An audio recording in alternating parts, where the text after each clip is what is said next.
Hello, I'm Tommy Moore from the Bartitsu Lab, and in this particular session we're going to look at the use of the monkey fist. Now the monkey fist is essentially a type of sailing knot, okay? And so within this contraption here we've got a metal ball bearing. Sometimes these are fishing weights or other kind of maritime materials. You've got, in this instance, paracord, but it can often be ship rope, netting rope, that kind of stuff. Typically on the modern ones, you also have some degree of keyring loop.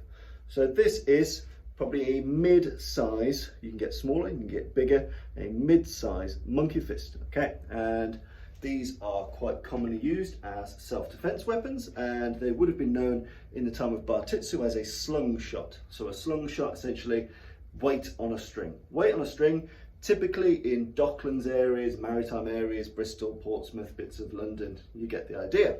So I want to take you through, if you are using a modern iteration, if you are using a modern monkey fist, some of the ways in which you might wish to do it.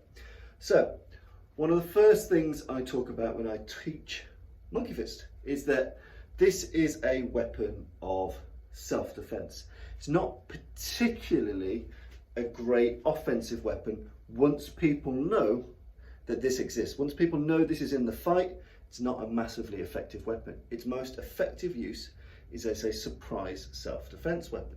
Okay, so one of the first things I advise is almost treating this a bit like the Japanese art of Iaido, the ability to draw and attack at the same time, because that simultaneous get the weapon out and use the weapon is perfect for something like this. You know, it's important to look at your weapon, essentially weapon grabs. How do you get a weapon from you into play? That's really, really important. How to access weapons on you of opportunity or design. But especially with a monkey fist, knowing how to draw it is a very significant part of you using this weapon to its optimum abilities, and that is as a surprise ambush self-defense weapon. The ability to get this into play and have it cause its damage before people know it exists. So one of the first things I advise is that if you are right-handed, that you always have the monkey fist in your left pocket. If you have your monkey fist in your right pocket, your ability to grab it with your dominant hand, awkwardly shovel it out of your jeans and use it, by that time you are unconscious or dead.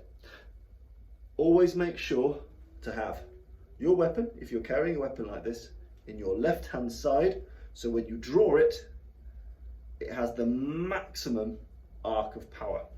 So if I get it out of my left hand pocket, when I draw, I can draw the weapon outwards, and I can essentially have real power with that blow with the least amount of fumbling in my pocket. You will typically always act with your dominant hand under crises. So if you're going to have a weapon like this, make sure that it's in the opposite pocket so you can draw it, okay? Again, another tip with this is make sure that the arc is small. Once it hits, bring it back close to you. There's no point flinging the weapon over here, it's no longer useful. So once the weapon is hit, make sure you bring the weapon back to you in some degree. Ideally, because this is a short range impact weapon, we make sure that the weapon is held relatively high, because I want to be able to hit people in the skull, in the temple, behind the ear, and along the jawbone with it. There's no point hitting to the body with a monkey fist. There's no real point in hitting to the groin with a monkey fist, okay? Its only valid targets really are in this face region. So, step one, if you're right-handed, have your monkey fist in your left pocket. Step two, aim to put your little finger through the hole here, because then I've got some decent weapon retention. I've got this, you know, even if I attach this to a bunch of keys, I can get my finger through this hole, and then it's hard to take this weapon off me. But at the very least, even if I can't use it, they can't use it against me. So again, I've got good weapon retention. So opposite pocket, finger in the small hoop. And I'm going to take you through a short sequence that you can use to attack off the draw. Imagine often these are held on bunches of keys. I'm going to imagine my keys are in my left-hand pocket, and I've realised the threat is on.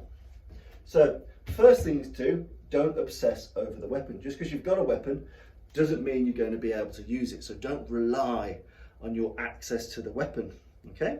So if I notice a threat's on, I still need to do all the things I would do if I didn't have it. So I need to have my good awareness, my verbal de-escalation or deterrence. I still need to have some degree of fence.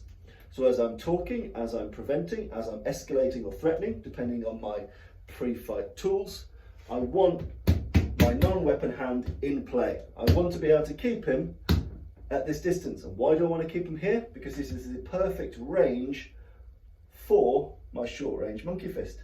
So this is my range finder. It stops him compressing on me, keeps the fight at that distance. I've reached for my monkey fist. Now I'm going to do my first attack, which is an upwards blow here. So I strike it diagonally upwards, sharply, and then I return it over the shoulder in this couch. Essentially, I'm in a boxer's guard here. As soon as this has happened, I end up in this position. I'm still on guard. So I've hit and I've returned here, because I might need to box my way through this. I might need to grapple my way through it. So I can't, as soon as that weapon's done its first hit, I need to make sure that the weapon is close again to my body. So A, I can defend myself, B, I can be offensive, and C, if I want to use this again, I can. So we're doing our fence, we're doing our talking, we rip this out, and we strike that in the jawline, at the temple line. I like the jaw because if they flinch, I can still get them in the temple. If I aim for the temple and they flinch a bit, I can easily go over the head. So for the first shot, play it safe. So from here, we're talking, straight from there, straight from there, straight from there, okay? And then we return to chamber, and we return to chamber. So again, make sure you use your body with this blow. Don't just hit it, really explode your hips, explode your shoulders outwards. Boom, I'm turning almost like a powerful backhand. I'm smashing it through, okay? So we're talking, little finger through, first diagonal shot upwards, and then I return it to this guard. My next shot is the exact opposite, diagonal downwards. So I've gone up, up, up, down, down, down. Nice and simple. So if you imagine, this one is the surprise sucker shot, bang.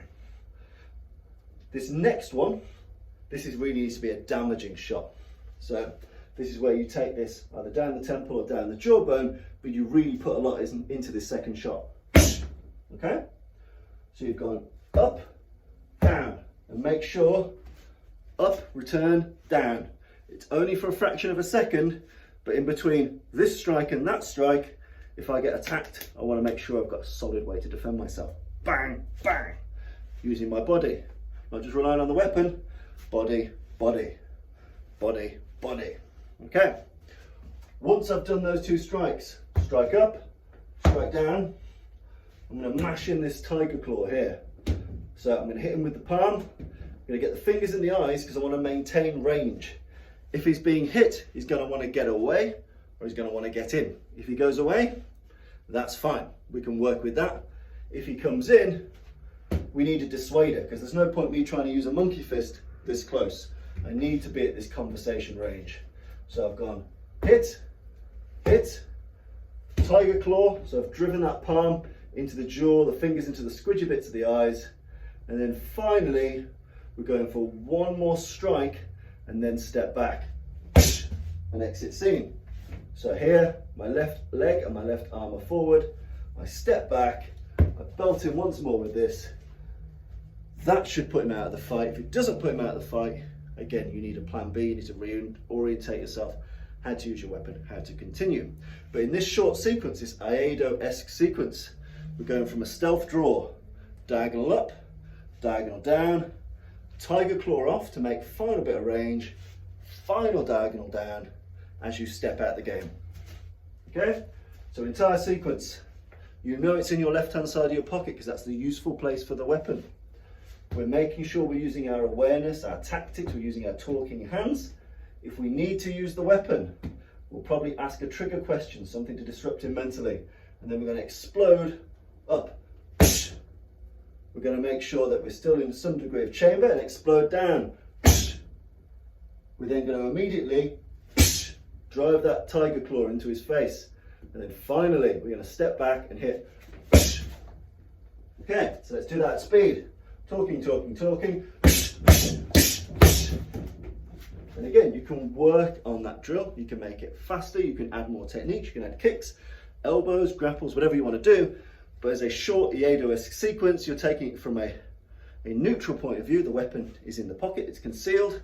And again, this can also work from in a lapel jacket. So if it's not in your jeans, if it's in your lapel, again, just make in a jacket, make sure it's on the left-hand side so you can draw it. This pinky finger really, really does help. If you find yourself in the scenario where you have lapsed in your concentration and you have stupidly put this weapon in your right hand pocket, the best opening gambit is to strike vertically up. But bear in mind that there is a significant risk that the monkey fist will hit the body before it hits the head. Okay? So I would advise, if you draw it from the pocket, once you've got your little finger in, take out some of the slack in the rope. Like so. So you take out some of the slack in the rope. As you get closer to the head, you can release that slack. Do you see? So do it in slow-mo. It's a hard weapon to show in slow-mo because it has to move fast to work. But I've drawn it from the pocket. I release it, and it's that upward swing under the chin. And then you repeat the sequence as it was. Upwards, downwards, tiger claw, downwards. I wouldn't advise this is a lower percentage shot, but sometimes shit happens. Sometimes you put your keys in the wrong pocket. So if you're pulling it from the right hand side, draw, take out some of the slack, fire it up, down, push, down. But if you're sensible and you know what you're doing, have it in your left hand pocket or your left hand inner pocket. And as we go from here, again, talking here. The monkey fist, nice and useful. If you are using it in open combat, I would still use it as a weapon of surprise. You can hold a decent boxer's guard with this without people seeing what's going on until I belt the weapon round. So you can move really defensively and then short, sharp casts of this weapon. So again, if a conflict has already happened and you're already engaged, you can have the weapon in situ. People don't normally clock this thin bit of fabric until it's too late. Typically, if you're going from a boxing guard, they're smaller circular strikes from the right hand side. But again, you can't rely on this. Once it's done its damage once or twice, your odds are you're going to have to abandon it to barehanded striking. But this can cause some serious damage, can cause some serious carnage. Even for a small weight, it can cause proper knockout blows. So don't underestimate it. So from a boxing guard, if it's revealed and already in play and you need to get it out, keep yourself defensively sound. Straight off. Straight off. Straight off. Something to play with. This is just the monkey fist. Give it an explore.